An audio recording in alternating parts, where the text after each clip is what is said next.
Trauma-informed care is a crucial foundation to providing services to any crime victim because experiencing any type of crime can be traumatic.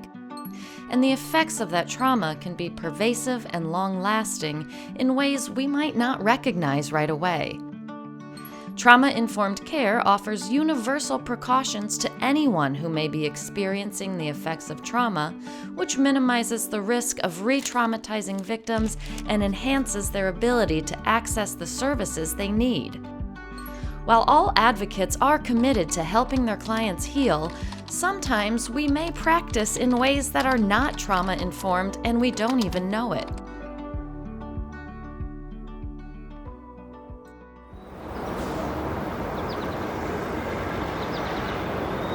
Your hearing is coming up in a couple of weeks. Do you want to go over the statement you're going to read in court? I don't know. It's a good idea to practice reading it beforehand, so you'll feel more prepared. Every morning when I wake up, I have to remind myself that my attacker won't be able to hurt me today. Sometimes I think this hearing is more important to me than it is to him. I asked him to practice reading his victim impact statement, and he seemed preoccupied, like this wasn't at all important or something. And then he said he needed to leave, so we ended the appointment. I don't really know what to do. Based on what you're telling me, he may have been triggered by having to read his statement or by something else. That doesn't mean the hearing isn't important to him. He might be dealing with the effects of trauma, and that could impact his ability to engage in this process. I don't know. He didn't act upset or say anything. That's good to notice, but everyone responds differently to trauma. Would you like to learn more about how practicing trauma-informed care will help you help your clients? Yeah. Sometimes it's hard to know how to help someone who isn't able to tell me what's going on or even remember all the details of their traumatic experiences. That's understandable. The good news is you don't need to know the details of someone's specific trauma history to practice trauma-informed care. But practicing trauma-informed care can help your client communicate what's going on with them. At its core, being trauma-informed means providing services in a way that is accessible to those who have experienced any kind of trauma. The Substance Abuse and Mental Health Services Administration defines what trauma-informed care is with 4 key components, the 4 R's. A program, organization, or system that is trauma-informed realizes the widespread impact of trauma and understands potential paths for recovery, recognizes the signs and symptoms of trauma in clients, families, staff, and others involved with the system, responds by fully integrating knowledge about trauma into policies, procedures, and practices, and actively works to resist re-traumatization. How am I supposed to do all of that on my own? Good question. It's important to note that trauma-informed care is rooted in organizational and system-level change. It's not about an individual being trauma-informed. That's a common misconception. Trauma-informed practice asks the organization to consider changing policies, procedures, and environments to guide its staff to create safe spaces where trauma survivors can receive services. Even organizations that don't provide victim services can be trauma-informed. Okay, so how can an organization that doesn't provide victim services be trauma-informed? That's a good question. Let's break this down into 3 categories: trauma-informed, trauma-specific, and trauma-sensitive. Being trauma-informed doesn't just include the direct care provided to clients, it also asks that all people at all levels of an organization, from the front desk staff to maintenance workers, at least have a basic understanding of trauma. Trauma-informed care ensures the effects of trauma on staff are addressed as well. Being trauma-sensitive means being aware of the impact of trauma and actively working to adjust your operations and interactions to be responsive and sensitive to clients with that potential history. The difference with being trauma sensitive versus trauma informed means operating all aspects of your organization or system in line with the SAMHSA principles for implementation I mentioned earlier.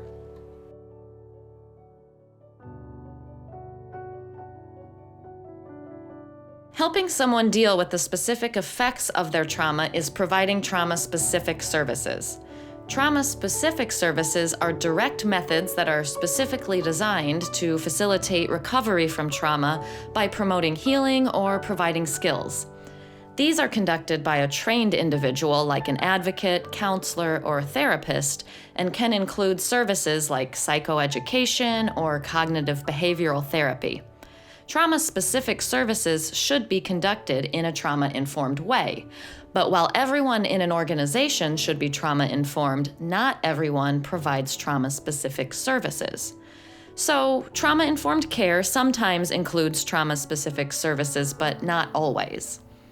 Oh, I see. So being trauma-informed has a lot to do with the way you provide services, and not just what specific services you're providing.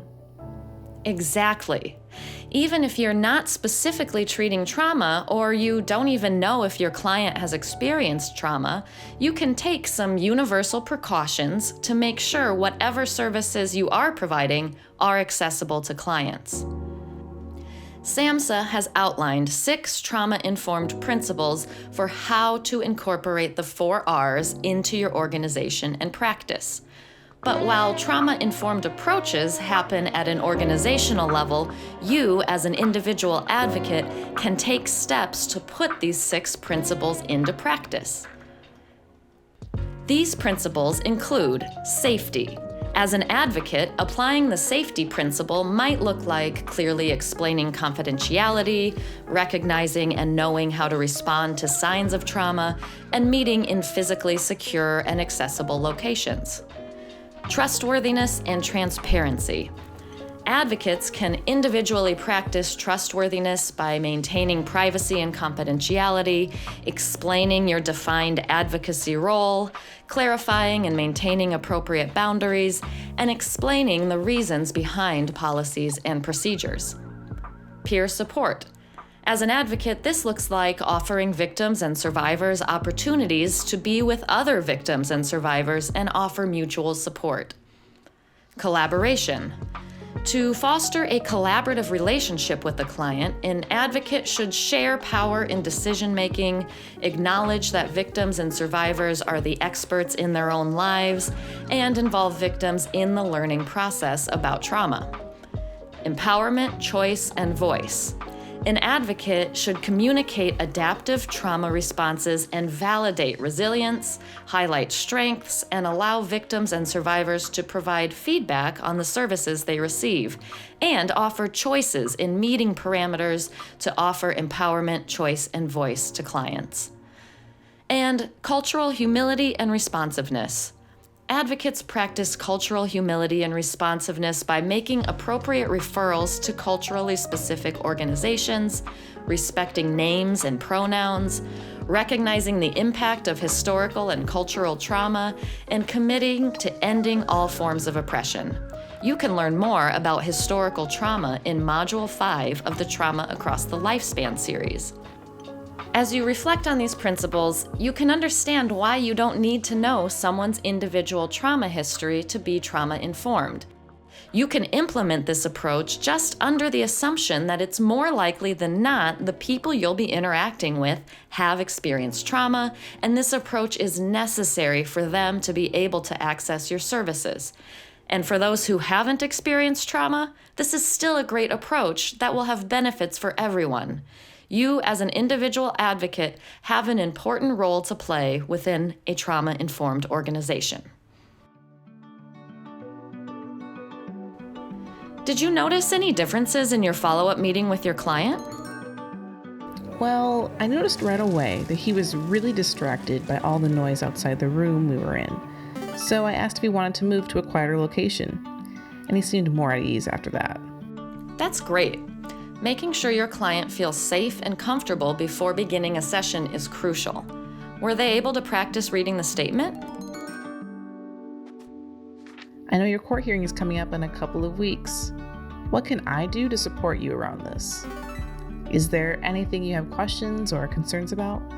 I'm nervous about having to read my statement. What if I can't get the words out? Sometimes I just freeze. Your feelings of nervousness is very normal. I'm here to help you in whatever way that I can. Some people I've worked with before have said that practicing reading their statements out loud helped them feel more confident about saying it in court. How does that feel for you? Yes, I can try. Every morning when I wake up, I have to remind myself that my attacker won't be able to hurt me today. But he still got triggered, so maybe I still did something wrong. If you come across a situation where a client gets triggered, it doesn't mean you did anything wrong. When this happens, one suggestion is to politely pause the conversation and ask the client if they'd like to take a few intentional breaths or take a break. I can see this is pretty triggering to read. Would you like to take a break and maybe stand up and shake it out, or take a few deep breaths with me? Or is there anything else that you found works when you're feeling nervous?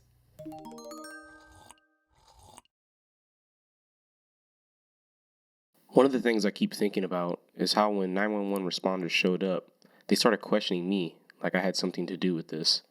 I felt like they were just targeting me because of the color of my skin. Thank you for sharing that. That must have been so hard to feel targeted by people who were supposed to be there helping you. And it sounds like it just made the situation even more stressful. It also sounds like it's making the process of giving a statement, which is already difficult, even more of a challenge. You're not alone in having this kind of experience. At some point, if you're interested, I can tell you about a support group we have here. Some people find a lot of support and comfort in talking with others who've gone through similar things. Please let me know if you're interested in learning more about that sometime. It sounds like you were able to learn so much more about his experience and needs this time because of using a trauma-informed approach. Yes, and I learned more about all the things he's already done on his own to survive and cope with this. I thought trauma-informed care was just about talking about the negative effects of trauma, but I can see now that it's also about using a strengths-based approach to validate survival and resilience. I now have a better idea of how to work with my clients on using their strengths to make decisions for their healing moving forward. Exactly. And thank you for watching this video and your commitment to being a trauma-informed advocate. To summarize, trauma-informed advocates provide options to victims and survivors, shift the focus from what's wrong with you to what happened to you, work to minimize re-traumatization, acknowledge the experiences of the victim or survivor, focus on ensuring safety, and emphasize strengths and resiliency.